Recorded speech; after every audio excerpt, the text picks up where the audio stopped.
coming up, I've got my film review. Looking forward to it. It's a great one. It's a great film. I've got a song for the lovers any minute now. Sure. And probably loads more chat. Yeah, there will be. There will be.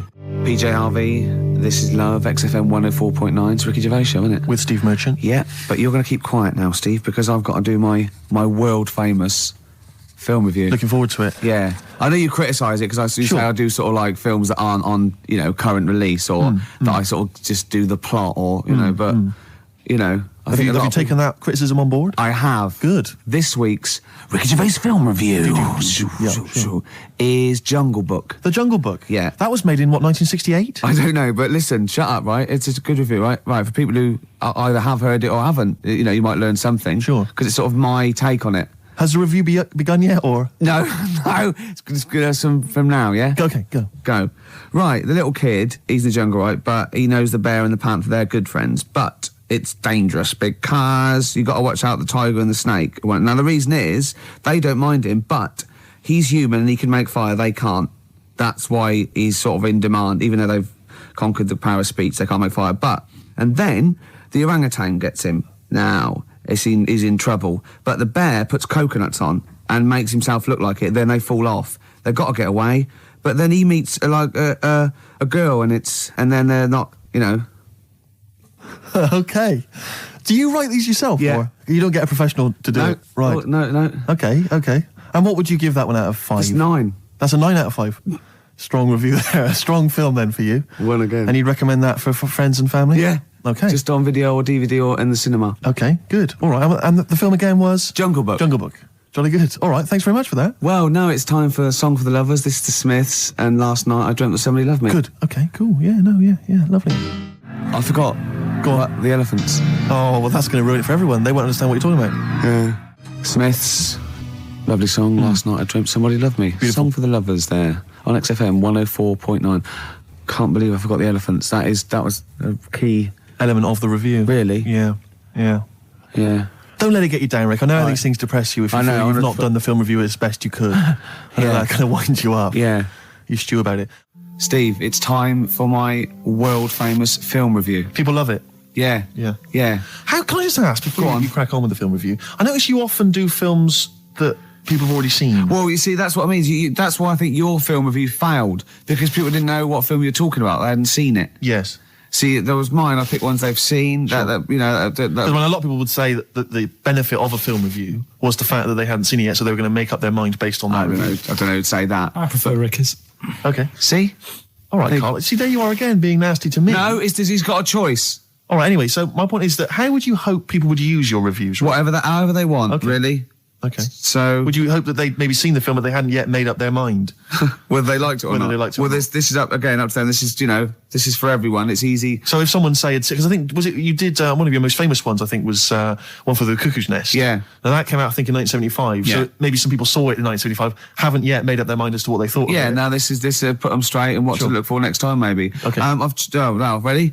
Ricky Gervais film review. Sure. Review. Right? Chosen Rain Man. Rain Man, okay. Now, this has been on TV quite a few times, and it was a multiple Oscar winner. Exactly. Okay. So, right. Rain Man, it's got Tom Cruise in it, and he's all right, he's normal, but he finds out he's got a brother who's a bit mad. Dustin Hoffman is doing it, right? And it's meant to be. He's all weird, but he's meant to be, so it's good acting. Now, he needs to keep his brother, but they don't want him to have a brother, and... he doesn't remember a lot, but he dropped him in the bath and burnt him when he was little, clumsy idiot. But then he finds out he can make a bit of money, so they get the same suits, and they go bet 2 for good, because he's got special powers. So he can know what the roulette. He wins that, and he drops some toothpicks. He knows how many there are. And he recognises the waitress just through the book. He's got all his football cards. Don't put them out of order. Don't go in the telephone box with him, he smells. And get him back in time for Jeopardy or watch it. Anyway, then they slap his head and get worried. Qantas don't crash. So he's got... all that, and in the end he doesn't, I don't think, but at least they've met each other. Yeah. Of course, Rain Man, a film about autism, which is strangely appropriate, I think, when you're reviewing it. Anyway. What would you give it out of 10? Oh, 9. Okay. Thanks very much for that. Were you useful? Yeah? Have you seen the film before? No, I will now. Okay, jolly good. Well, excellent. Muse on XFM 104.9. It's a Gervais show, isn't it? With Steve Merchant. Yeah, we're all here. Lads. I can't wait. I can't believe it. We've got some great stuff coming up, Steve. What have we got planned? I'm being honest. Go on. There's some great tunes. Yeah. We've got, there's too many to mention. Don't mention them. Well, there's about 20, actually. Is there? We could mention them. Looking forward to them. I've got a brand new feature as well. You know, I do a film review. Loving it. And, we do Run for the Covers and Song for the Lovers and got a new feature. Go on. That film sounds good. Right. It's not the film review. It's a track from a film. That's brilliant, Rick. Yeah. That's absolutely That film sounds good. Yeah. Something like that. People will be desperate to look forward to that. And there'd just be some chat as well. There'll just be some nattering. Oh, yeah. Bobby Womack across 110th Street. It's great, isn't it? That's a lovely feature. And that's the first feature. Ooh, that film sounds good. Brilliant. Yeah? Brilliant, yeah. I'm thinking of actually bringing out maybe a compilation of... I'd love to hear it. Song for the Lovers. What sort of things can we hear, can we expect in the future? Because I know you're a big fan. This is brilliant. He bought, the soundtrack to the film Braveheart, which is just kind of... No, let me just explain. Which is just kind of big orchestrated numbers, right? James Horner. As far as he's concerned, that's classical music. He's got a classical music CD in his collection. It's the music from Braveheart. I sit there and I think, yeah, mate, I'd probably sort of lead my people's, He's obsessed with Braveheart. He actually sort of relates to William Wallace. He actually thinks, that's the sort of thing I'd be doing. Yeah. It is. No. What was it you were working out to the other day as well? He's got like a personal gymnast or whatever. What's it called? Is it a gym expert? A trainer? You've got a personal... I box with this bloke. Yeah, he goes boxing in like some underpass somewhere. Right? Every day. Every single day. He goes boxing, right? But and what was it you were training... What did you tell me you were training to this week? God. What music did you have on? Oh my God. I have actually... No, I never did, but I have actually gone red, haven't I? Yes. Right. It's very hard to embarrass I was working out and training and boxing. Oh my God. You're going to have to play a record after this.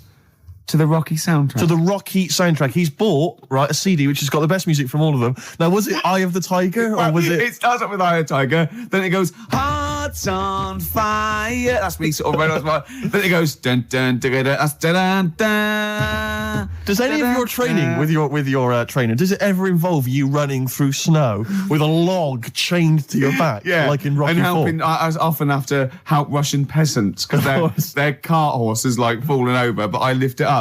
Whereas the other fella, he's training in a posh gym having injections. I'm not. I'm just like breaking rocks and punching dead cows. Where'd you get that from? It's handy, wasn't it? Put it on. What is it? That's the... He can't hear because put your headphones on. Why was it? You'll love it. You'll love it. Yeah.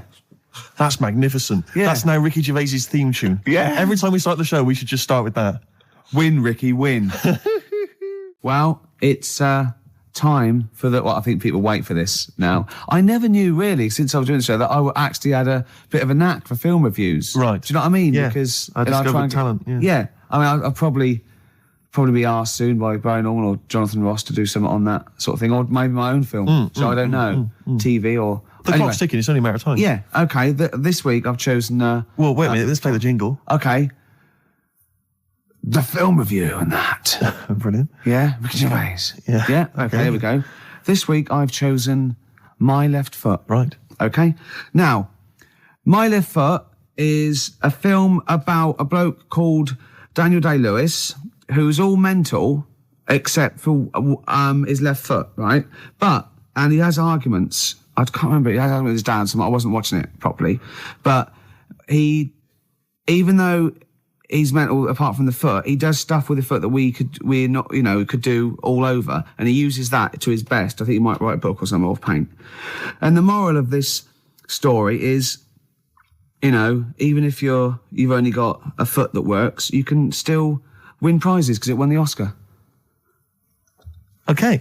Am I right in saying that you're bringing a book out of these collected, maybe for the Christmas market? I think I might. Yeah. I see there's great obvious market films there. reviewed, sort of with it's a different outlook on it, isn't it? A different approach. I don't just sort of like stray. Well, I'll tell you what, it's an approach that doesn't really use grammar, which you don't see that often in film reviews. But no, once again, what would you give it out of 10? I didn't really concentrate. I can't remember a lot about it, but it won an Oscar. So I think it won an Oscar or something. So 9. Okay, jolly good. Well, that was My Left Foot, which is probably available on sell-through video, maybe in a bargain bin. $5.99, probably on TV this Christmas. That's to be confirmed. Eels, fresh feeding on XFM 104. It's going well, isn't it? I'm enjoying it, yeah. 20 minutes to go. I think, more of an up show. We've made some great hits and great songs today, haven't we? We've got some great features. A new feature. That film sounds good. Looking forward to that. That Run and Run. Yep. A song for if there are any record companies out there that want to put out a compilation of my songs for lovers, yeah. That's good. Anyone who wants me to do a film, any film you want. Yeah, reviewed. Yeah, reviewed, yeah. I would finish the sentence. Yeah, no, ideally. Because it was anyone who wants me to do a film. Well, of course, being a top actor, you'd have probably appeared in a film. Sure. Okay, yeah. And that...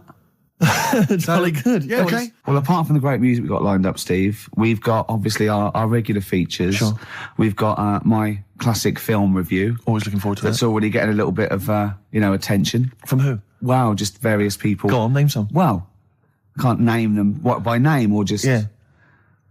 Oh, God, what's that one? Oh, Scorsese. Right. You wanted me to talk about it? It's one of those films. Okay, good. Yeah. You going to talk about one of his today? Yeah. No. What we've got lined up? Spielberg.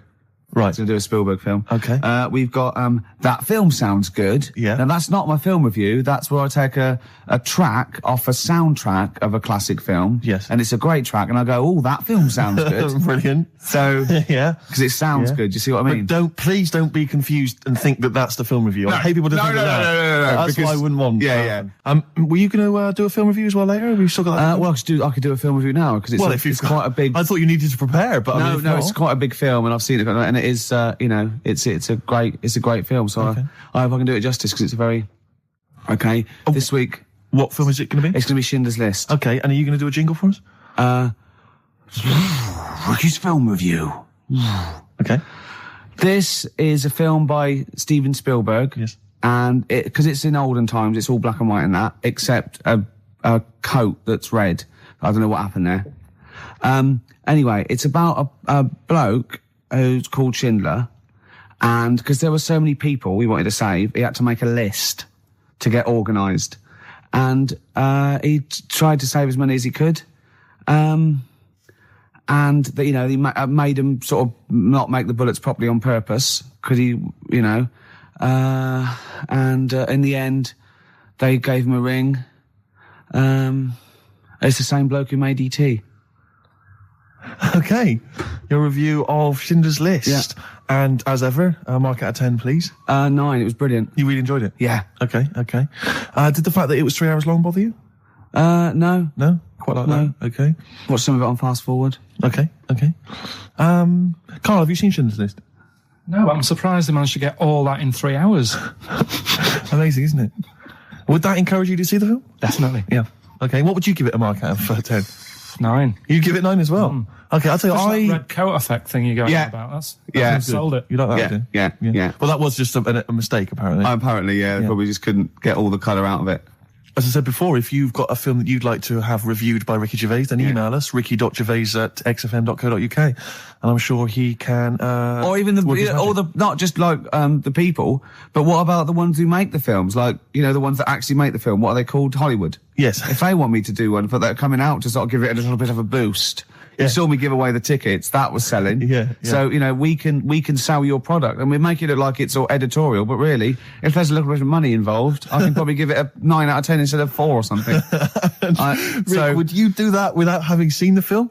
Yeah. That's fine, because they could just tell you what was coming up. And then if they said this, give us a good review and here's 20 quid. Yeah. If they go, there's no money in it, I'll probably give it a bad review. Well, let's just try that. Rick, can I just try that now? Because a lot of people listening won't be necessarily convinced. Lord of the Rings. Let's imagine I've paid you now to review the forthcoming film Lord of the Rings. What do you make of it? This is a brilliant film. Yep. And even though it's all about wizards and that, and there's people in caves called gonads, with beards, probably Robbie Coltrane's in it, because he's in the other one at the moment. And it's all swords and stuff, and there's some magic. But it is actually the Lord of the Rings, not just like, just one of them. He's the Lord of it. And he's excellent in it. So. Right, mark out of 10? 9. Again, very popular film for you. Carl? Less convinced by that one, maybe? That doesn't sound as good as the other one. Yeah? What are you going to give it, 7? Still give it 9. You still give it 9. Excellent, because we split it. We split the money. Okay. Excellent. Good. This is the eels. It's not the end of the world. Super furry animals. Absolutely beautiful. Yeah. XFM 104.9. Rick, you going to do your film review for us? We've got time for it, I think. I'm not. No, Why not? I'm not going to do it anymore. You're not going to do it anymore? No. You love it, don't you? No, it's great, and I just think it's time. You know, I did a dozen, but I did all the films that I would give like 9 or 10 out of 10 for. I don't want to drop the standards. Right. I don't want to start doing films that are 8 out of 10. Yeah. You see? Yeah. That's where a lot of film reviews go wrong. Yeah, Ross being one of them. Yeah, I've seen them go, oh, this is worth 7. Don't do it then. Yeah. If it's no good, don't do it. Know it yourself. No. Sure. So no more film reviews? no. Oh. Until a great film comes out. Sure, okay. Like Braveheart 2 or something. Yeah. Which would be 9 now. Quite It an was- eventful, Yeah. I'd have thought. Yeah. Yeah. So 9 for that. In well- advance. Rick, That film. Oh, now we come to the feature. We're carrying this over 2002 because it was such a great success. everyone's talking about it. Do you remember I stopped my film reviews because I'm only doing films I like, and I've done all the films I like. That's where other film reviewers fail. Sure. Because they review substandard films. Exactly. My average is still 9.5 out of 10. Yeah. And no one's beaten that. Not Barry Norman, not Jonathan Ross. No one's got an average of 9.5 out of 10 for the true. films they reviewed. So I'm keeping it there. I don't want to drop my standards. However, that film sounds good. This is where I pick a classic track from a film that I might not have seen, right? But I like the song. I might go and see the film. This is Almost Famous. The film was almost famous. I haven't Great seen film. it. I haven't seen it, right? But a song. Now, don't panic. Listen without prejudice. This is Elton John, but it's when he was good, okay? When he was a bright, funky, young Brit glam star. Wonderful song, wonderful tune, wonderful lyrics. It's Tiny Dancer. Now, it's time for our first regular feature of the day. That film sounds good. That film sounds good. I stopped the film reviews because I've done all the films that are 9 or 10 out of 10. I don't want to drop my standards. Absolutely. This is a feature where it's a soundtrack of a film where I like the single from it. It might make me want to see the film, might have seen the film. Today is our first request. Right, interesting. This is for Martin, who wants to hear Live in the City by Stevie Wonder, and it's from Jungle Fever. Let's hear it. Well, I love the song, and I love the film. Living for the City. Genius. Stevie Wonder. The man's a From god. the film Jungle Fever. Absolutely. It's a great film. Yeah. Well, not to be confused with Living in the City, which I think is a Desiree track. So Now never you do know, that. because you're a huge But Desiree fan. we were grooving along to that. It's a great, not my favourite Stevie Wonder track. I actually, for He's Mr. Know-It-All, but a great track. Stevie Wonder's just fantastic anyway. And during that, we just had heads down, we just like, just enjoying the moment. We said, turn it up, didn't we? We liked it. Carl, just halfway through, just looking at me, he's got a driving licence. Yep. I went, what? He went, he's got a driving licence. I went, he went, yeah, just for his own land. I went, you don't need a driving licence for your own land. He went, you might be right. He said, who else is blind? I remember hearing something. It was someone famous Right. who shouldn't have a driving licence. Well, And they have. And I'm sure a lot it's of people. I'm sure it was someone who's blind. But you're right, it's a bit of an odd one. Isn't it? No, but don't forget, this hasn't just happened, this is in your head. So you can't say that and go, isn't that weird? How did that happen? It's in your head, don't forget at the moment. There is no proof There's of no this. proof of that. You can't say something and then go, isn't that strange? You said it. Oh. Do you know what I mean? We didn't just see something happen out the window. Yeah, you know, do you see what I'm saying? What's in your head and what happened and all that? What are you thinking? I'm just thinking, who's that other fella? Ray Charles. Ray Charles. Yeah. Why would he have a driving licence? He's blind as well. I think it's the blind thing we've got a problem with. It's the idea of people who are blind driving cars that's maybe made us question that. I mean, Stevie may have a driving licence. I very much doubt that he's passed his test. No. He probably hasn't even... I mean, he could have done the theory one, maybe. But that's touchscreen. And until Labradors actually are allowed on the Queen's Highway, Exactly. I don't think we'll see many blind people driving I cars. might be wrong. You might be, mightn't you? Oh, we hadn't thought of that. Yeah. Oh, yes, you might be wrong. Could well be Well, wrong. there's a start. I fancy a bit of Ed Hardcore about now. Well, Rick, you've embarrassed yourself because his name's Harcourt. Yeah. Yeah. Just play the song, Carl. Let's mop up this ugliness. Just to hear a song. Okay, Rick. right, it's 1:30, and that film sounds good. Ooh, that film sounds good. Feature. This is where I choose a song from a film that, that film sounds good. See? This is a film that me and Steve both love, and he saw it first and got me onto it and said I'd love it, and I did. It was Rushmore. It was a great film, and from it features one of my favourite artists of all time, The Wind by Cat Stevens, and this is off the first album I ever bought from Teaser and the Firecat. This is The Wind from Rushmore. That film sounds good. Feature.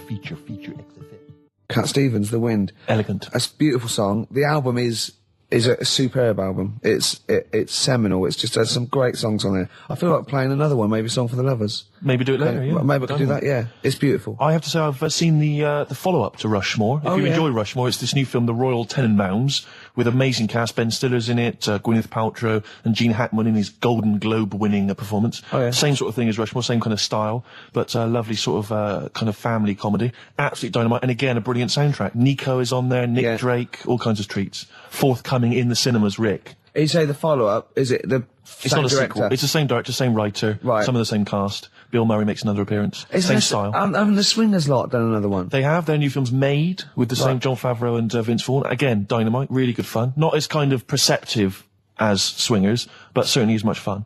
Have you seen Swingers, Carl? I think so. Is it the one where they've got a line in it? They've got a catchphrase in it, haven't they? You're the money? Your money? No. You're that's so money. Jeremy That's it. Yeah, I've seen it. Yeah. Yeah. I love the fact that I said you're the money. You went no. You went you're so the money. You went yeah. Well, yours is from, what's his name? Yeah, Jerry Maguire. No, Yeah. that's show me the money. Yeah. Yeah. I've seen it. Anyway, See, that was really articulate. We had, we did a feature. It linked into film. Steve Love Films did a little, off the cuff review. Then it went into gobbledygook again. yeah. I can't even say it. You couldn't even say the word gobbledygook. It's 104.9 XFM. Ricky Gervais, Steve Merchant, Karl Pilkington's pressing the buttons. Right.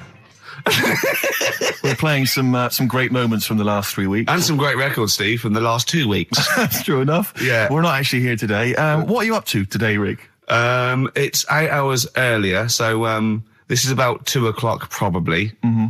So it's about 6 o'clock in the morning. I'm still in bed, mate. I'm asleep in my hotel room. Now, where are you? We're in LA. Los Angeles. Yeah. City of Angels. Rick. Yeah. City of Angels. Yeah. And so that's what we do. We're doing stuff like that. That's why we're not here. We're not here next week either. So next week is the best of this week. All right, so here's the first bit. You were going to tell us a little story about Just a Volvo passed my estate? test. Yeah. My parents had a big Volvo estate, and it's quite a big Oh, I car to don't show drive. off. My parents didn't have a car. But I know you don't drive cars, Rick, but it's got a big car to drive if you just passed your test. It's safe though, isn't it? It is very safe. That was the thing. Yeah. And I come from the West Country. Obviously, there's quite a lot of windy lanes. around there. You're joking, do you? They have cars there. Well, here he comes. Blimey, Carl. Learned on a tractor, automatic it was. Do you want me to tell it or not? Oh! Don't give up the accent! Oh no, I'm not worried. Oh, go on. Go on. So I went to this You party. have a go at him being from the north. Not when he's telling an anecdote. He's never told an anecdote. Oh, yeah, fair point. Yeah, go on. So I went to a party, and I was quite excited because I had the car, the motor, and there was a chick heading down to the party that I was like, I had my eye on. And I thought, now I've got a car, and going to the party, it's going to be amazing, right? You glass and eye, various friends had said, like, can we get a lift? I thought, yeah, groovy. Yeah, I'll pick up the chick as well, who was a friend of a friend. Yeah. So cruising down to the party in the motor, the Volvo estate, and there's nothing sexier than that. Slipping a little bit of Billy Joel on the stereo or whatever. Something classic. Go champion. Exactly. And maybe it was Billy Ocean. I think maybe it was quite a Billy. Maybe it was thing. get out of my dreams, get into my car. Ideally. Yeah. So I get to the party, and inevitably it was one of those house parties where the chick that I had my eye on, she kind of was chatting to other guys, and she wasn't really paying attention to me, and I was sort of... Find out to get, was she again? Same old story. Oh, they make me They know laugh. how to tease, don't they, the make me ladies? laugh. Who are they kidding? So I'd follow her like a dog, from room to room. Yeah. And watch her Quite while... literally, sometimes he was barking. Yeah. Go on. And while, just watch her while she talked to other blokes. And then, obviously because I was driving, I wasn't drinking, so I was not really enjoying myself. And then somebody said, should we go and pick up Vera? And I thought, right, okay. And they went, Steve's got a car, let's all leap in there, we'll go pick up Vera. And this girl was up for it as well, so I thought, brilliant, I'll be back in the car with her, away from all these lads. Yeah. One guy she had her eye on, he came as well. I was a little bit annoyed. Yeah. But anyway, he was in the car. So I'm driving down these country lanes, just driving along, and they're directing me. They're saying, go left here, go right. And then suddenly we stop, and one of them goes, just drive into that field, this pitch black field, right? And I'm sort of, well, it is my parents' car. Just drive in the field, Steve. I'm thinking, well, I don't want to, like, not seem like I'm a hard, cool, crazy kind of guy, because the chick's in the car. So I drove the car into the field. They all leapt out, started running off into the darkness, shouting, Vera, Vera, Vera, where are you? So I'm just sort of sat there in the car waiting. Wasn't Vera Lynn, was it? Because she likes to hide in fields. Bizarrely, it wasn't. Right. It was just, I was just left in the car on my own with Billy Ocean. And suddenly, at the darkness, they come back holding a Vietnamese pot-bellied pig that they had stole from a nearby farm. And they knew that the pig was called Vera, because someone knew the farmer or something. Anyway, so they got this pig, so now they're going, I'll put the pig in the back of the car, we'll take it back to the party, it'll be hilarious. I'm thinking, well, I'm not sure I want a pig and all its, piggy crap in the car, right, crammed in there. But they say, yeah, so obviously I'm thinking again, I don't want to look like I'm, a nerd. I'm terrified of that, Rick, ever happened. Yeah. So, yeah. So you go, hey, bring the pig into the car. Exactly. I'm no nerd. Exactly. Yeah, go on. So now we drive off again. I got this pig kind of squeaking in the back of the car. And, they say, stop again. Let's do some cow tipping. And they do that old thing, about the fact because cows sleep standing up, don't they? So you can push a cow over and stuff. Yeah. So they're having a wild time, hilarious. So this time, now we get to a sort of dead end in the road. And, they say, well, turn around, let's go back to the party. And I'm thinking, fine. Try and do a 3-point turn in this very narrow country lane, right? Get the Volvo estate wedged horizontally across the road. Can't get it out. Just can't seem to sort it out. I don't know what. I'm panicking because there's a pig in the car, right? And, local disgruntled farmers, right? People drunk, partying, probably off their head on some kind of weed, Rick. Was it loads of blokes with, pitchforks and flaming torches Exactly. going, burn him. He's playing with our pig. Exactly that. And so that, I was so terrified that all I could think was they're going to have to send a helicopter to lower a magnet onto the top of the car to lift the car up and put it the right way around. You used to read a lot of comics, didn't you? Yeah. So, do you know what I started doing? What? Crying. Did you really? Yeah. Why? So started crying, just very slightly, started getting upset.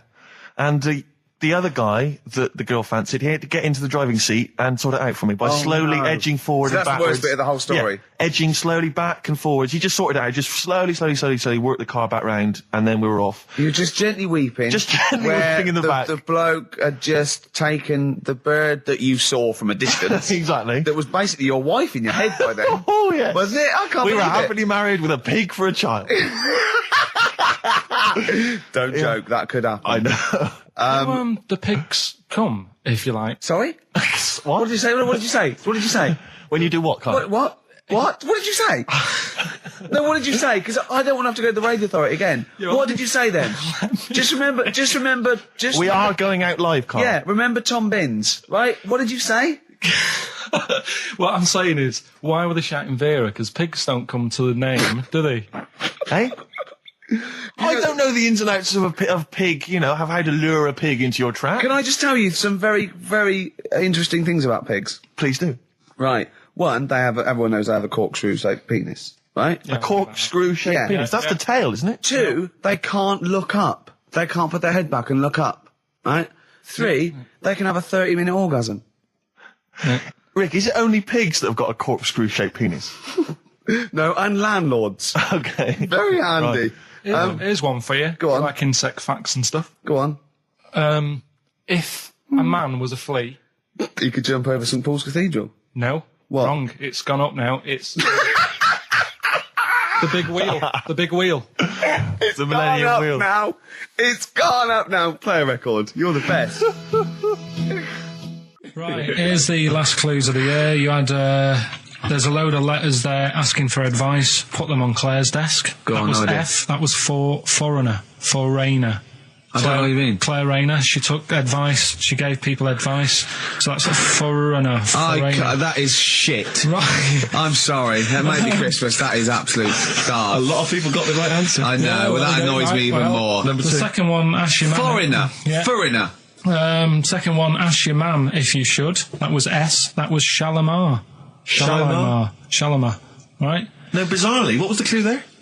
Ask your mum if you should. No, we got a lot of people saying Smashing Pumpkins as the answer to that. But I don't know who's saying that today, Mum. Smashing Pumpkins. Merry Christmas, Mum. Smashing Thanks very much. Nice bollocks. Oh, that's great. That's great. Right. Smashing pumpkins. Your dad bought them for me for Christmas. Yeah. And the last one, Lovely plums. What, my Victorians? Oh, God. right, we've got to wrap it up. Come on, then. A couple of people were arguing in the supermarket at the fruit and veg counter. That was B, that was banana drama. They were like having an argument. What do you mean banana drama? What, no, wait. What group is banana drama? What group is banana drama? So, You're a fool. You're a twat. Well, you say that, but you accuse Karl of that. You're also accusing lots of the listeners, including the winner, Nicola Rogers of London, and she wins those great prizes, and she got them bang on. So Banana drama. so can we finish there now? Yeah. Yeah, What do you mean? What do you mean? Can we finish there now? Just play the ads and go. What? no, what are you talking about? We're going to play Jerry Nichols Nichols all River. day. Play that then. Goodness me, Karl, look at you. We haven't got time. Merry Christmas, Karl. Merry Yeah, Christmas, cheers. Carl. Enjoy the show. Let's give him a little kiss. Oh, a little kiss. Oh, no, with tongues, it's Christmas. No, don't. Stop messing about. Get up! Right, anyway, Rockbusters. Yeah, go on then. I give a cryptic clue Yeah. and a letter, and it makes up a band. He Right? never said the word cryptic a few months ago. I love it. Do you know what I mean? I feel it's like our own little Eliza Doolittle. Yes. Right, even Richard will like this one. Here we go then. First one. There's three of them, Go on. and you email in. If this doesn't turn Dickie round, nothing will. This is an email-only competition. Email only. Right, here's the first one. Initial is B, so it's B. a band starting with B. Okay. And the cryptic clue is, I don't like them birds. They shouldn't be allowed in this area. I don't like them birds. They shouldn't be allowed in this area. Next one. Right, the next one. He doesn't like women, yet he's got a couple of kids. That's a bit weird. Is that a cryptic clue, or is that just a thought, a general point? Is that yeah? That's the cryptic clue. Okay. And the initials there are PD. Okay. And the last one. Oh, I've got that one. That's terrible. That's terrible. Okay, quickly. Oh, God. And the last one is that bloke who does. Come on! He's making me laugh. Come on, Karl. Be professional. Right, the last one. Right. I can't do it. It's making me laugh. Oh, come on. I'll come and read them then. No, hang on. Come on, Karl. Right, here we go. They don't do this on Blockbusters on TV, do they? No, come on. Right. That bloke who does sport on telly. He's got a little kid, right? Initials DC. What? Is that I'm the completely clue? confused by that. Was that the clue? Yeah, that bloke who does sport on telly. Yeah. He's got a little kid. Initials DC. Okay, is that a band?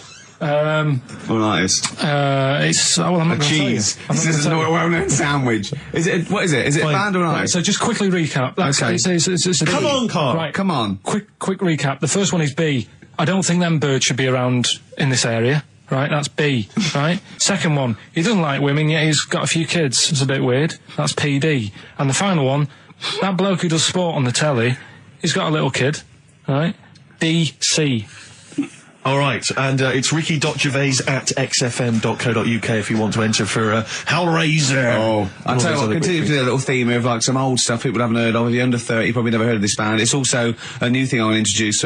It's Show Up Camfield. Camfield talks the talk, he doesn't walk the walk, he doesn't play some rock classics on his show because he's scared. I'm going to play the tracks that Camfield's too scared to play. This is Kansas and Carry On Your Wayward Son, alright? Placebo. Bitter End on XFM 104.9. This is pre-recorded. We recorded this a couple of weeks ago, before Christmas. I hope you had a great Christmas.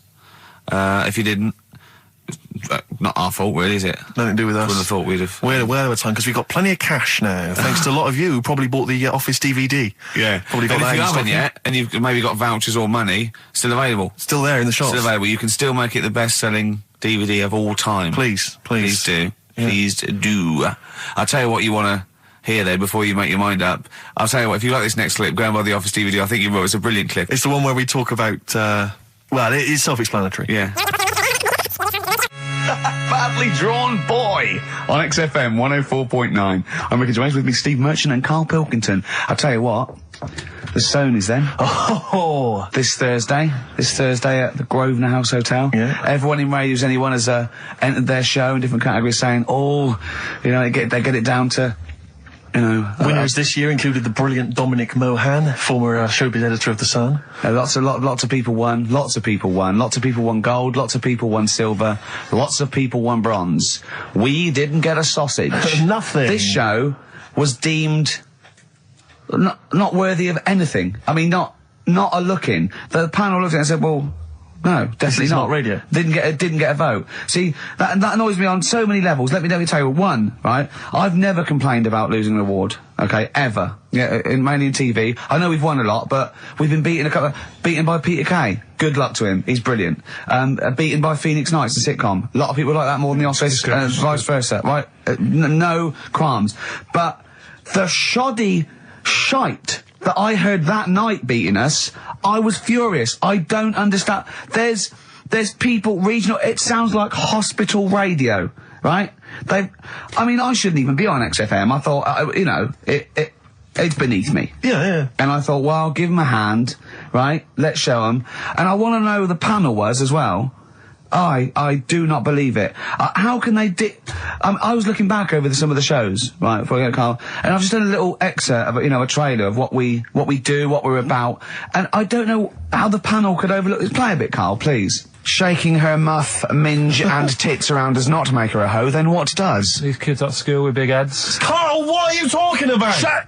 Oh, my name is Holy Fuck. Right, Yeah. there's this monkey that was on a train station. Right. What if you mean cock to mean penis?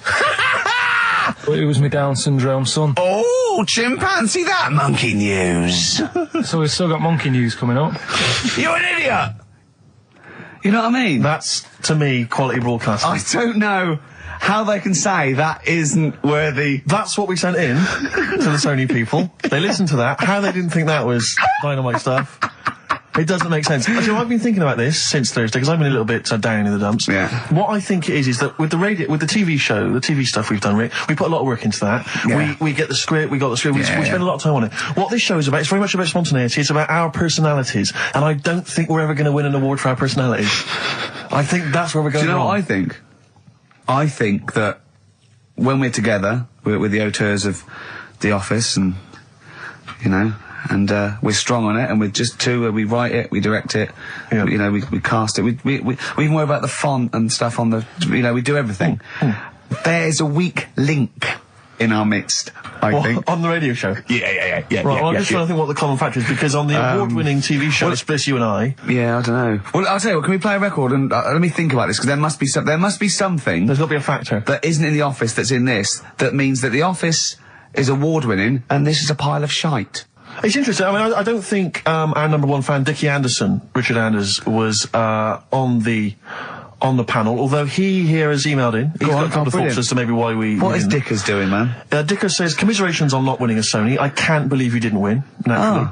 I mean, apart from your show's obvious lack of quality and effort, having a monkey for a producer, offering the biggest load of tat as competition prizes, saying hairy Chinese kid 48 times every show, Rockbusters, not bothering to turn up for weeks on end, only having 3 listeners, introducing the comedy characters Camp David, Harry Fook, which I think he spelt wrong there, Stephen Merchant. I'm not a character.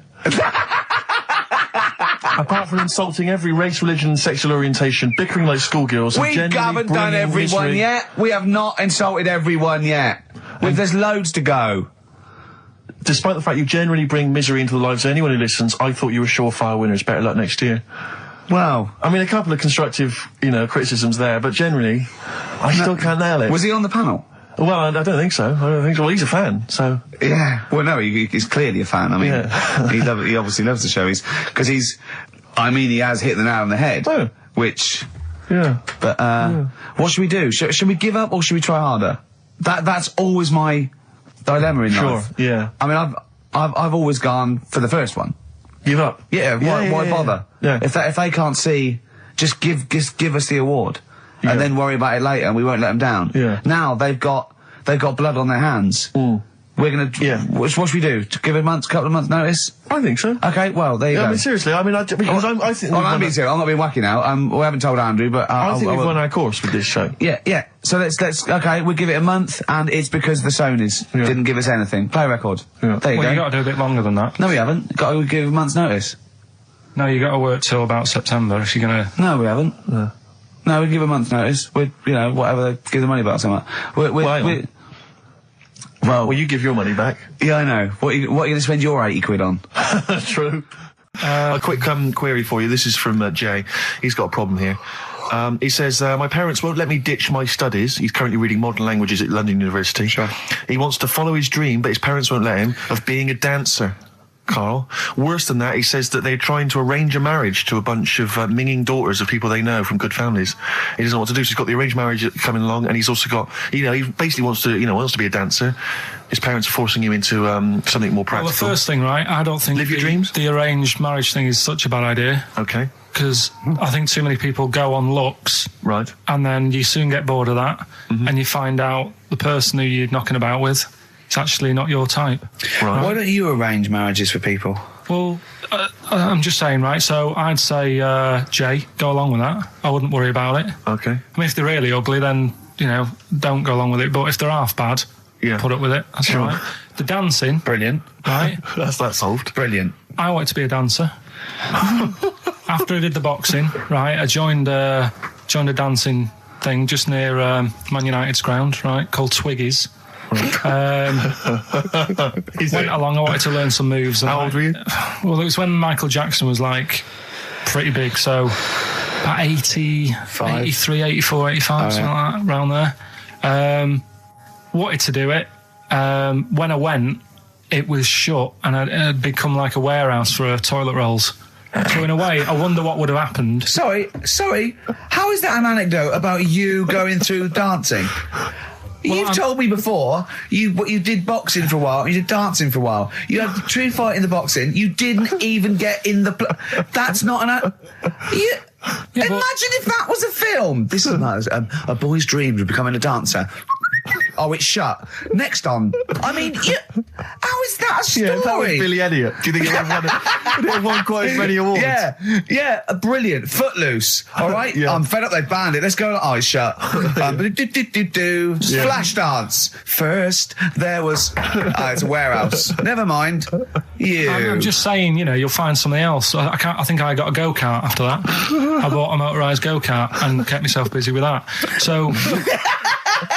There's always other things. Just think, Alan Bennett has to sit down and really sweat over his stories. Yeah. He just opens his mouth. You are a living Alan Bennett character. So that's solved. Well, Jay, don't worry about that. There's no emotional problems I can foresee if you follow that advice. So the advice there is do an arranged marriage if she's not ugly. minging, she's not completely minging. Yeah. And don't worry about dancing. Get a go-kart. Cheers. Great. Something else we're giving away. The Shining. It's just more throwing away, isn't it? Once again, is it on video? Once again, it's on VHS. Just because you buy it out of your own money, Carl, stop being so mean. And I want to watch it tonight because it's one of those films that... So you're going to watch this video and then you're going to send it to someone as a prize? Yeah, it's one of them films that... Sorry, you just said yes to that without blinking. Well, yeah. You don't think, Les Dennis doesn't have a quick go in the car on Family Fortune before he gives it away?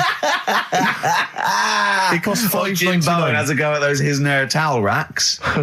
It costs $5.99, Carl. Okay, this is Carl in the classic The Shining. And what's the question? Well, we might ask that afterwards. Okay, then.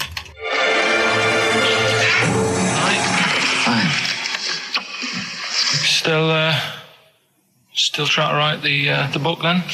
Yeah? Yes. Good. Funny, someone told me the other day, weird thing about a typewriter, the top row of letters, the longest word you can write is typewriter. I'll just show you. That's weird, isn't it? It's just the typewriter being...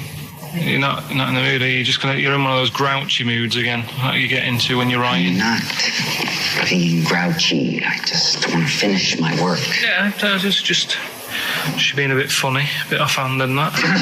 Let me explain something to you. Go on.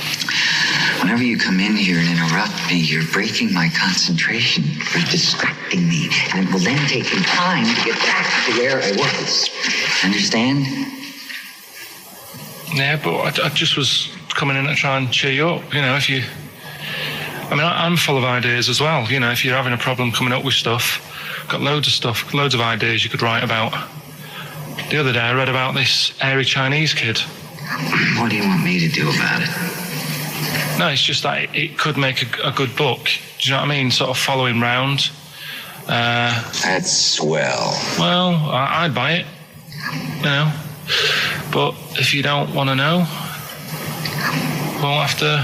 don't bother doing it. But do you know what I mean? It's just hairy Chinese kid. It's weird because they're not normally that hairy over there. Yeah, this kid caked in it. But if you don't care, I wouldn't touch one hair on his goddamn little head. you don't have to touch any hair on his head. Like I say, he's covered. Leave the head alone if you want. Touch his hands. He's totally covered in it. But I love the little son of a bitch. Well, don't go that far. You haven't met him, but I can sort it out. I'd do anything for him. I don't think you'd expect that much. Just take him to the barbers 3 or 4 times a week. You know, he's a good little kid. In fact, I'll do it. I think I'll write a book on him. Yeah? How do you think you can handle that? Yeah. You're not too busy, are you? Well, yeah, I'm pretty busy. I've got to sort out some monkey facts for the show this Saturday, but I reckon I can still... Why don't you start right now and get out of here? All right. I will. You're going to be like that? Couldn't borrow a pen, could I? See you later. There you go. Haunting stuff there. Karl Pilkington in The Shining. You know, in the film, Jack Nicholson goes crazy because the suggestion is he's maybe possessed by demons that maybe are in the hotel. But, you know, if I was stranded in a desolate hotel, removed from all human contact with Karl, I'd go mental with an axe without being possessed by demons. That's more chilling to me, trying to get some work done and you keep wandering in. I'm trying to get Karl to spend a couple of days in the caravan with me, just for the head of it. And he won't. I've offered him money, won't I? I think it'd be a great laugh, wouldn't it, Karl? Oh, yeah, great. That would be terrifying. No, I want to film it. I just want to film it. Like a little video diary. There's Karl there, he's just waking up. Well, if I was stranded in that would be like being... I may as well be with Freddy Krueger and Jason Voorhees. That's more scary. The thing is, Ricky doesn't mess you about as much as he messes me about. No, you see, you've given him an inch. You've given him an inch and he's taken a yard. 12:30 you got in today. In 30 minutes between 12:30 and 1. The old bin lid on the head. He wanted to do that again. Yeah. Squeezing my head, think he had a go at. And karate chop on the back of the neck. Yeah. All in 30 minutes. Yeah. Who else can say that? That was Bowie and Waterloo Sunset. Love that. Love the original. Love Bowie. Bowie was my gig of the year. These are my singles of the year. These are our clips of the year. I'm Ricky Gervais with me, Stephen Merchant. We're just picking some lovely little bits and pieces. Do you remember when we talked about this? Look at Karl. I love that look at Karl. Karl is looking back and forth. You know when you sort of you go to a cat and it looks back and forth between two people? That's very much like Karl was looking at us now. Or when like a child sees a midget or something in the street. They're just transfixed, aren't they? And the parents go, don't stare. When we were pushing Ash, as our producers, in a wheelchair, and we were pushing him through the VC. He's not a midget, we should make that. No, he's not a little midget. He's not tall. But we were pushing him through the VC, and this little kid just came up and just stood in front of him and looked at him. Yeah. I just laughed. It was funny. Do you do that? I imagine you get caught staring at things. Do you go up to people with problems and go, Mummy, is that a monster? Well, I was telling you one about when I used to go with my dad in the taxi. Oh, yeah. Tell us this story. Well, your father was a taxi driver? My dad he had loads of jobs, which he did back then, and they don't do that anymore, do they, people? They don't have loads of stuff. Sure. But at one point, he had a black cab, and I used to go with him. Used to get a beer crate and put it in the front of the black cab, and sort of sit just next to the meter. And anyway, we got this call, and the guy on the end of the radio said, "Oh, you've got your son with you, haven't you?" So he said, "Yeah." So it's just like, we've got to pick up at number 11 Village Lane or whatever. And I said, all right. And it was this woman. It was like a woman version of the Elephant Man. Wow, the Elephant Woman. Yeah, it looked like... it was really strange because I was in the front of the cab, and when you're a kid, if something looks odd, you're a bit scared of it, aren't you? Yeah. And my dad was like, look, be all right.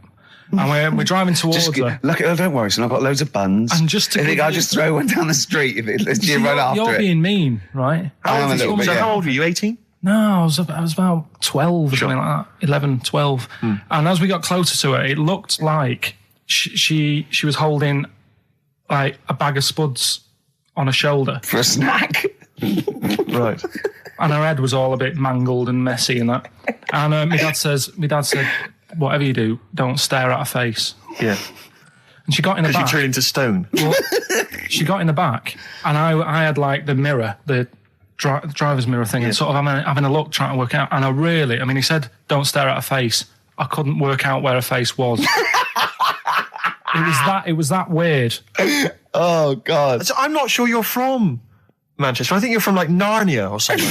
Yeah, you got frog boys walking around. The Lord of the Rings. That got like the claws of a lobster and the head of a toad. Yeah. And you got women getting in with spuds for heads. I mean, what is this? This is not the place you grew up. This is mad. Oh, you can't believe it in London, can you? You come down and go, look, symmetry.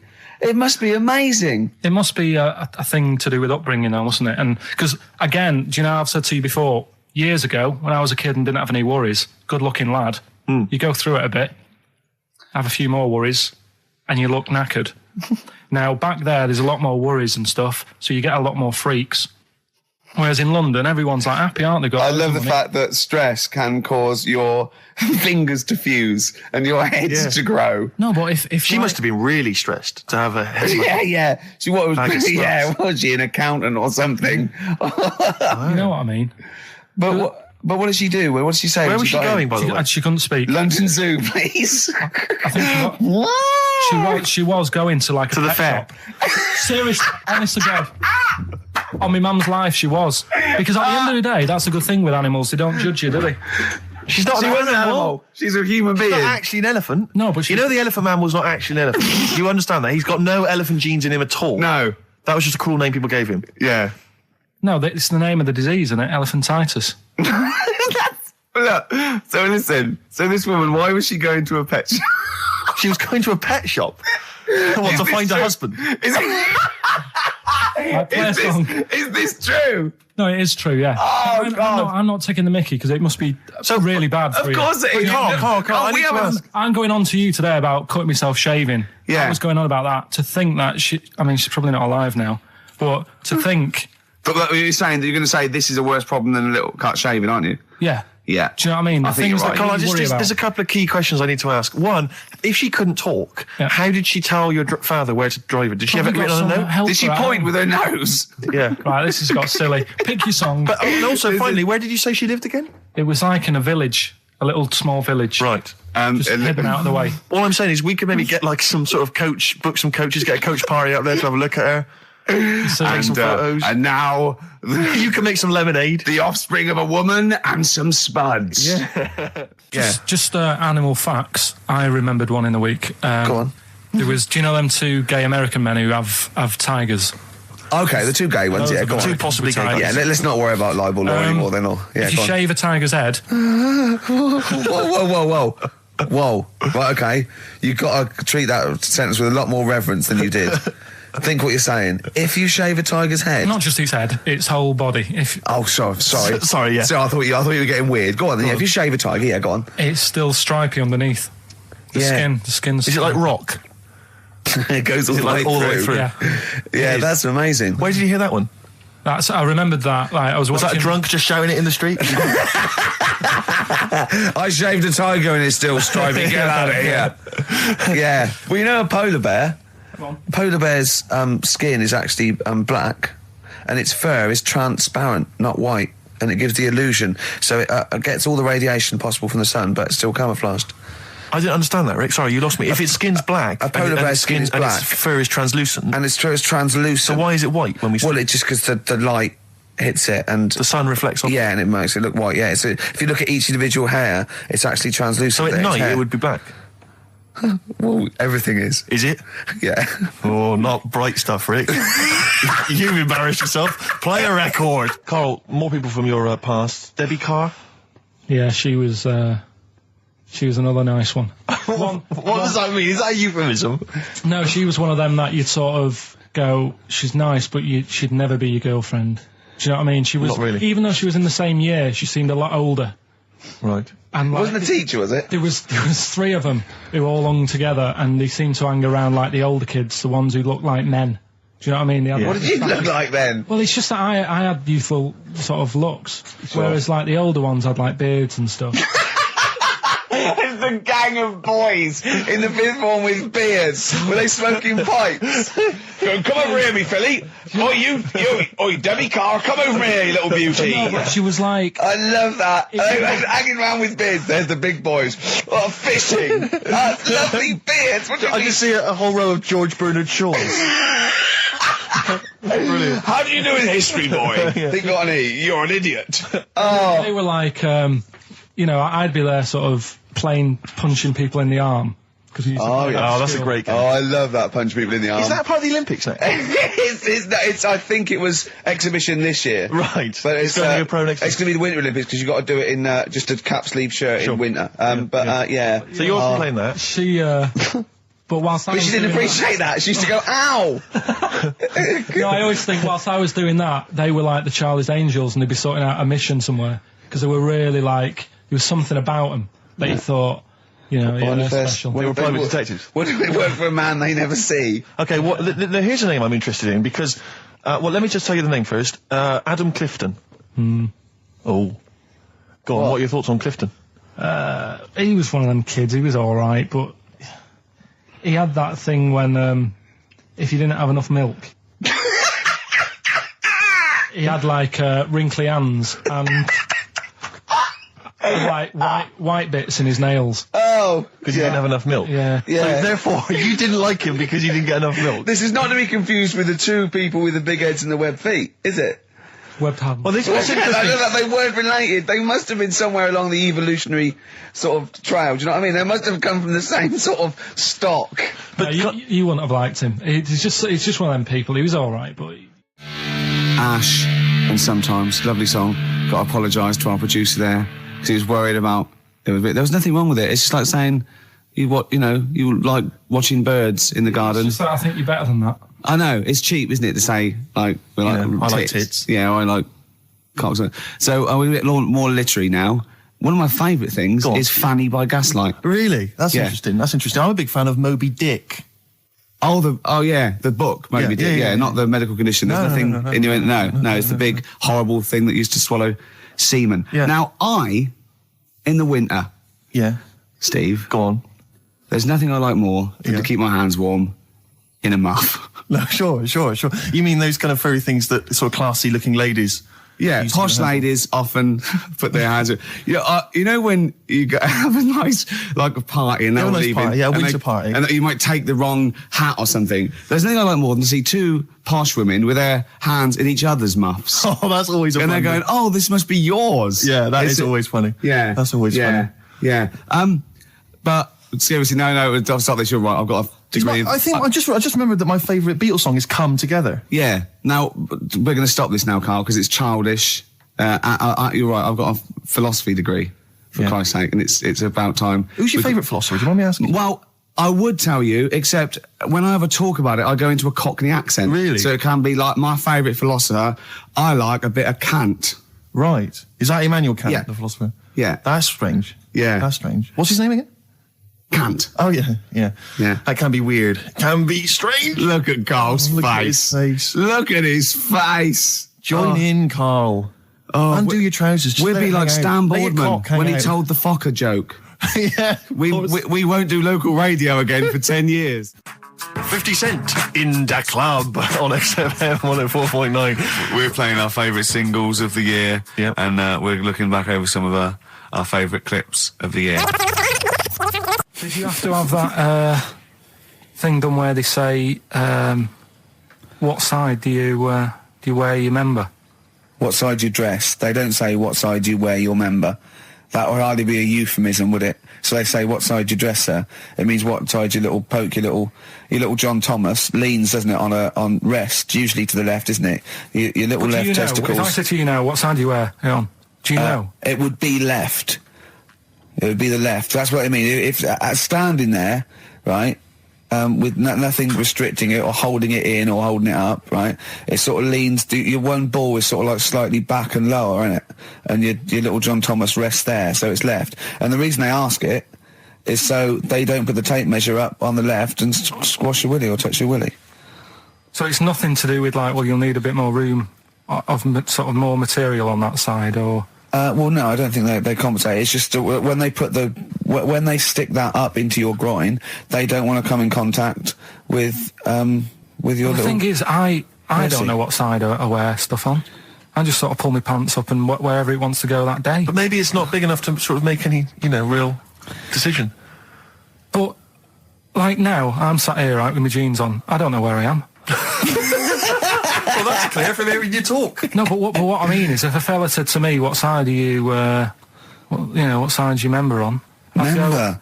What is this the use of the word member suddenly? I'd go... Well, it's usually not appropriate, and also, I imagine in the old days they had big baggy pants that used to sort of like hang down, and now, like with those stretchy boxers and briefs, it's sort of held up in a nice neat little parcel, isn't it? So it's probably not appropriate. It doesn't come in contact with your little snake. So, did you ever, have you ever heard that? Are you telling me a tailor has asked you that and you went, what do you mean, mate? No, I've never, I've not really had one made to measure. I had one made when I was a kid, but since then I've sort of bought a suit off the hook. But when you were saying about buying a suit, I know that question sort of crops up and I don't know what the answer is. It just annoys me the way I don't know, there's no surprises anymore. Do you know what I mean? People know. What do you mean? He's going to go, right, I'm going to measure you now. Which side shall I measure? Go, well, pot luck, go and have a look. Right, there you go. Oh, you got it. You touch me now. What do you mean there's no surprises anymore? What are you talking about? Everything you say is a surprise. Everything you say. Every opinion you have is a surprise to me. What I mean is, why aren't people just happy just to go, well, depends, doesn't it? I'll just pull the pants up wherever it wants to go. I'm happy. What do you mean? Why is this such a big issue? But Carl, when they ask you this question, they're not making a note of it somewhere. It's not statistical research to find out what the kind of common leaning is. It's a question so he doesn't touch it when he's using his tape measure. Just be careful. But he is being careful by asking the question. But what's wrong with him touching it anyway? It's only like a slight... Fair enough. But if he just sort of, knocks it a little bit, you can just go... Do that again? To me, it's the same as the prostate thing. It's just happening all over again. But the doctor doesn't go, what side's your arse on, sir? Trying to avoid the arse. He wants to go, he knows where your arse is and he's aiming for it and he wants to get it up there. He's aiming for it for a good cause. This little fella's going, well, I've got to measure his leg. I don't want to touch the knob. I'll just ask him, sir, do you mind telling me where your cock is so I can avoid it? It's a big difference. But like I'm saying to you, I'd have to have a look first to let him know. I don't know where it is now. I don't know. It could be the left, could be the right. Are you telling me you don't know where your knob is without now? looking? Well, what do you mean without looking? How could... Well, you're saying it as if like... Should we have a guess? Well, have a look and tell us where it is. What are you wearing? What sort of pants are you wearing? I've got my jeans on. But you got pants on underneath them? Yeah. What are they? Briefs or boxer shorts? Boxer shorts. Boxer shorts. Well, it's probably free, but the jeans are probably strict in it. I think it's probably either in the middle, dressed in, or just slightly to the left. Have a look. We'll tell the listeners after the break where's Carl's knob. It's a big competition. Oh, brilliant! We've got to send this to the Sony Awards people. Well, big question. Where was Carl's knob? That's what people have been hanging on for. Yeah. Where was it? Well, I can't believe people have been texting in. Hey, what, guessing where it is? People saying, is it in the middle? Is it in the left? It cost them 10p. It cost them 10p to find out. Just wait, I'm going to give out the answer. You don't win anything, right? Like, strike it lucky. Right? Bottom or middle? Right. It was to the left. Oh! Yeah. I went with the right. That's annoying. See, I thought it would be to the left. If not, maybe if it was all scrunched up, sitting on your lap right, it might just pop up to the middle. Just pop out, like, Well, next week we'll be finding out where yours is. Where's Ricky's bollocks? So we're looking into animals that we get rid of. I've spoken to someone about snails. I've spoken to someone about jellyfish and that. And looking at cockroaches today. She's an expert. She's just not just some random person. No, she works in a museum, a good museum. I said I'd give it a plug. It's the one near Knightsbridge. It's got dinosaurs and that in it. It's worth seeing. Natural History Museum. Yeah. So, It's not sure. He's not sure. This is what happened.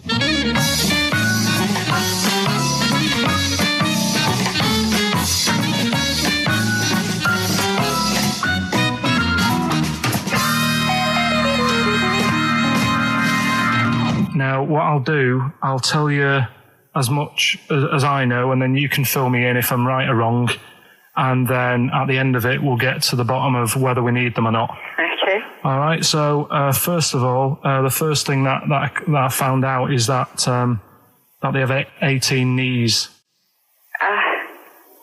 That's not exactly possible. They're insects, so they have 6 legs. Yeah. And a knee is usually the junction between femur and tibia. That's sort of classic human knees and every other animal knee. So with 6 legs, you can only have 6 knees. Could somebody sort of got mistaken for seeing one that was a bit double jointed? I think you're grasping at straws or something. All right. Well, we might have to come back to that one then. Okay. They can hold the breath for 40 minutes. Well, they don't do that because they don't breathe in the same way as us. They breathe through little spiracles, holes down the side of the body. So, no, they're not a very apt simile because the method of breathing is so different. What do you mean?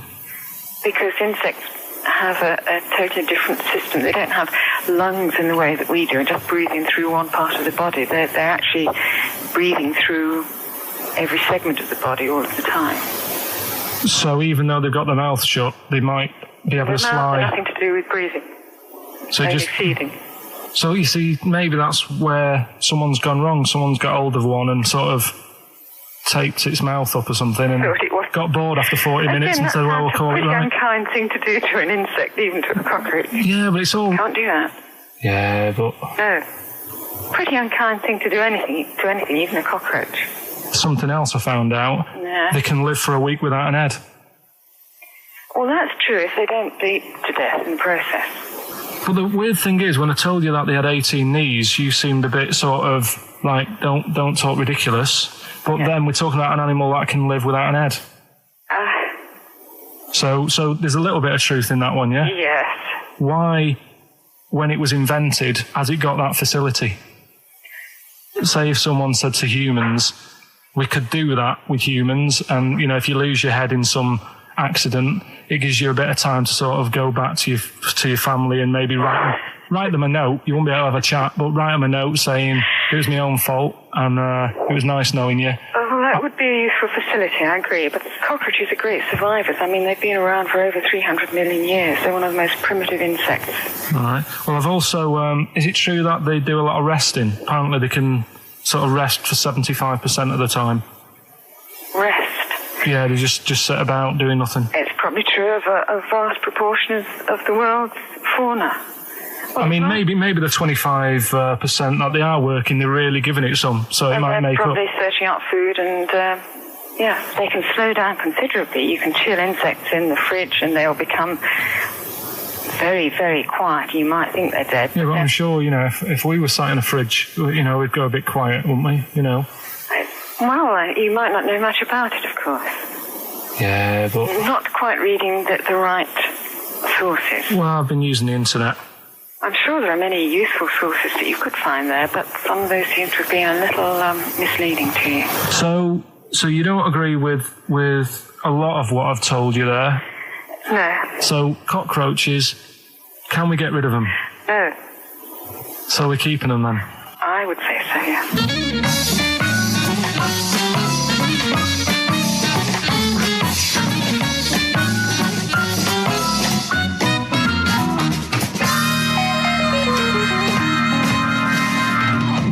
I think we should get her on more often because she sounds like she'd be a bit of an ally, really.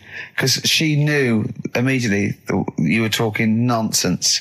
She even said, I think you should be more concerned about your sources, which I've been trying to tell you for a year, right? I mean, 18 knees, where did you get that from? It was on the internet. They can hold their breath for 40 minutes. I mean, I don't know what you read and take on. Mad world, don't it?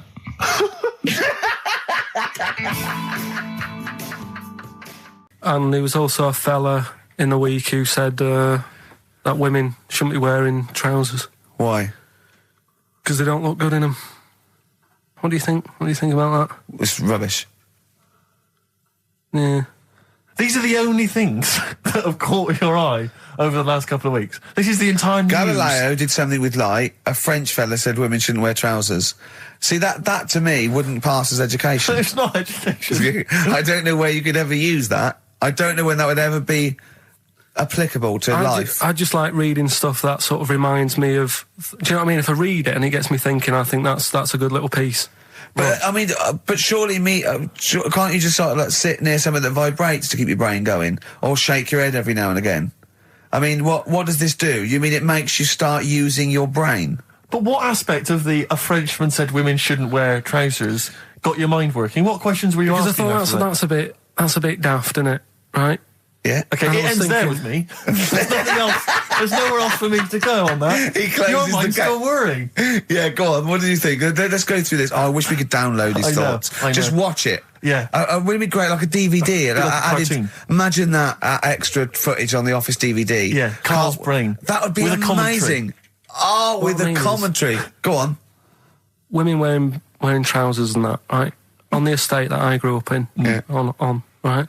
There was a woman about 4 houses down, right? Rough.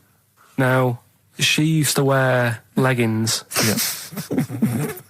Now, they're a bad idea. They are a terrible idea. I agree with you there, Carl. If you're a lady of what the colour? normo persuasion... Were they pink? No, they were sort of black, but with all bits on them. Oh, right. Do you know what I mean? What, toast and just horse droppings? Yeah, go on, yeah. And she used to... she's quite a big woman. Sure. Pauline Quirk, I think, described her as. Looked like a light bulb. It is those kind of women that are attracted to leggings. Yeah, I know, yeah. They are drawn to them like a moth. Yeah. She used to wear them, and that's what I remember when I read this piece. And she used to work on one of those sex line things. Right. She used to do that. But... What, was she, an engineer? The weird thing with her was... she had big eyelids. Right. Go on. That were too big, and this is what I was thinking. What do you mean she had big eyelids? How big do eyelids have to be for you to go, they're big eyelids? What was she shoplifting with them? Would she come out of Dixon's with, like, radio stored in them? What do you mean she had big eyelids? It was another one of them popular things round our way. Do you know? Like, what do you mean popular things? They go, oh, I'll tell you what, they're all the rage. Can I get some big eyelids, please? No. It was just like one of them things that people suffered with. Just big eyelids. They could hardly open their eyes. What do you mean? What do you mean? That's one of them popular things round where I grew up. People had big eyelids. They could hardly open their eyes. What does that mean? What sort of freak town were you born in? You had webbed feet people with big heads. You got women with big eyelids. What does big eyelids mean? Are you confusing her with the horse? Yeah. Did she have hooves? Look, what? Anyway, so there's this big eyelidded woman with the leggings. And that's what I'm saying to you, though. That's... When I read that story with people with trousers, I went from that to a woman who used to have big eyelids. I still don't know the point. But then, and also the other bloke who had the eyelid problem was a mate of mine. Right. His dad had it, and same problem, massive eyelids. I don't know what that means. I don't know what that means. I used to say to my mum, I'm going round to Dave's house, and or Drew say, Pete, as you call him. That's all right, but make sure his dad doesn't take you out in the car, because he could hardly see. He had to have his head. He had to tilt his head back to keep his eyelids open. Sure. Did he have a couple of matches with him at all times? What a load of gobbledygook. This began as educating Ricky. I know, it's like he was people with eyelids. But it's like you're supposed to make that leap as well. Yeah. If I mentioned the trousers, Ricky will probably be thinking about people with big eyelids and women wearing leggings. Play a record, Carl.